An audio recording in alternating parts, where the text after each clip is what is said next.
Hello, podcast world. Good evening. This is Chats with Baba, brought to you by Lighthouse for Academic and Cultural Excellence. The purpose of this podcast is to empower, inform, and educate parents of young Black children. The information is pertinent and relative for all children, but I specifically focus on Black children because our children have untapped and unlocked genius. And by informing parents who are children's first and foremost teachers, the task is for you to become informed that you can facilitate unlocking that genius. We want to move from miseducation to education, and our goal is to strive for excellence. Chats with Baba has now been going for a little over a year, and I've spoken to a variety of tasks to inform parents about laying the foundation for early literacy. Early literacy in terms of reading, in terms of math, in terms of language, in terms of critical thinking skills. The research tells us that from birth to age 5, approximately 85% of the brain is developed. And this is a critical period to lay that foundation. One of the elements in laying that foundation is to help build confidence in children so they can feel good about themselves, good about what they're doing, and good about the journey that they are on. I want to mention one other thing. This has been these past 2 years have been years that's had a lot of disruptions in the children's schooling, therefore a disruption in the teaching learning process, a disruption in the skills, a disruption in their knowledge base. To the extent that folks didn't know how this was going to impact them. But early reports are beginning to come out showing that there is a gap in what children have learned or have not learned. So therefore, there's a gap in their knowledge and there's a gap in their skill development. Schools are making an effort to address this through what they call SEL, social emotional learning. Things that children would normally do during that 2-year period did not allow them to develop the skills, did not allow them to develop the knowledge base, did not allow them to have what children normally do with their peers, the kind of interaction and so forth and so on. So this has caused some concern. What is the full impact? We don't know. They're just beginning to find out through the reports that are coming out. I would urge you through the school, through counseling, through tutoring, or anything else, to go back to the last year where school was not disrupted. It ended in the 1819 school year. So in the fall of 19 was when this pandemic COVID-19 hit. And for the next 2 years, right up until now, it's caused disruption. What do we do about it? Well, there's uncertainty and not quite sure because we've never had anything like this.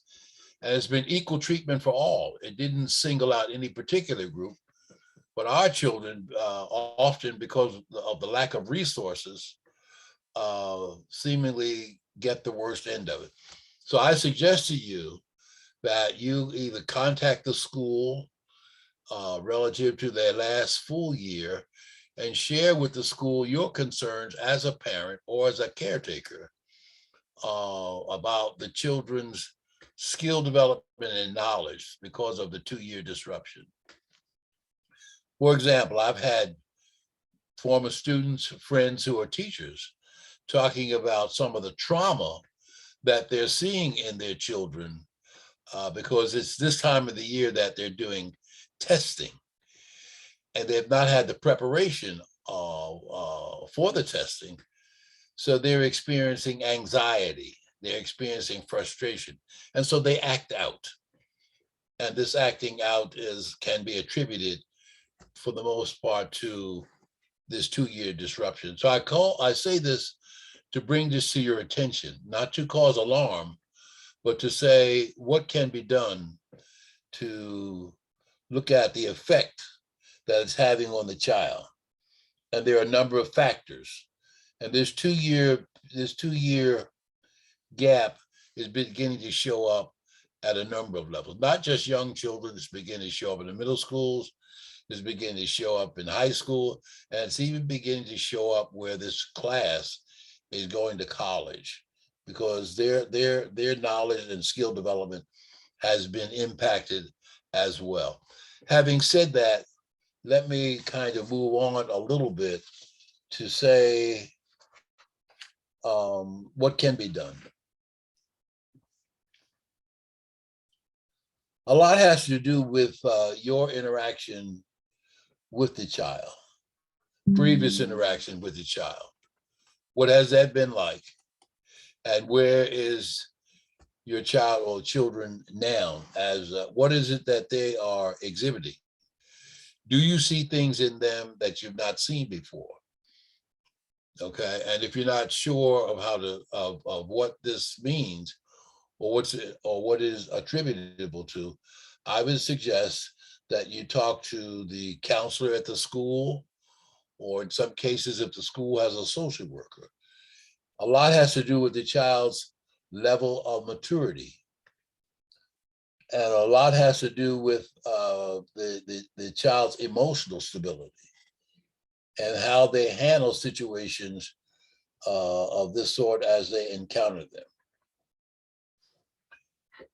If you've had, and hopefully you've had, a good relationship with the previous teachers of the children, that's a key factor in terms of what the child took away during their last full year in school. Are these factors or the things that's affecting them reversible? Absolutely. Absolutely. But it's just a matter of how they've impacted the child. And every child is going to be different.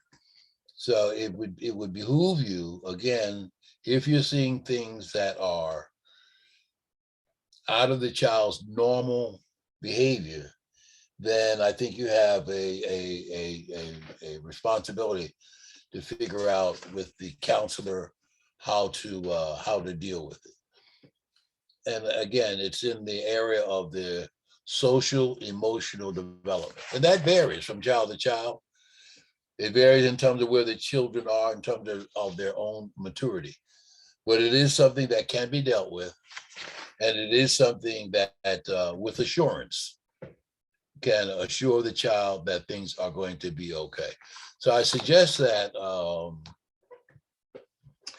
you just attend to what you see in the child, and I suggest that the school, the counselor, the social worker are individuals who have the training to assist you in doing that. One of the things that is also important as children are making these adjustments, often they you will see them playing, and in their play behavior they act out some of what they're feeling. So that'll give you some clue in terms of what they're sensing, what they're feeling, and how to deal with it. Play is one of the most natural vehicles that children have for self-expression. Through play and through just acting out, it lets you know what they feel, what they're experiencing, and it also gives you some clue in terms of healing. And that's what this is about. It's about getting them to feel better about themselves. So as they go through situations, you would know what to do. What are some of the things that you might see? You might see anxiety. You might see depression. You might see irritability, don't be bothered. You might see loneliness, just kind of getting off to themselves. You might see them stressful and other challenges. You might see children who were once playful, active, and just opting out, sort of withdrawn. All I'm saying is these are clues in terms of their social, emotional behavior. Sometimes as parents, you feel powerless and you're not quite sure of what to do. So I urge you to go to the school, meet with the principal, meet with the counselor, meet with the social worker if they're available. If the school doesn't have the resources to deal with it, then you can check in with other sources, Girls Club, Boys Club, and other mental health counseling services, who can at least provide you with some support as they are wrestling with their social emotional development. And in doing so, you might have to disrupt your own life just to make time for them on a daily basis. You know, this is whatever they're experiencing.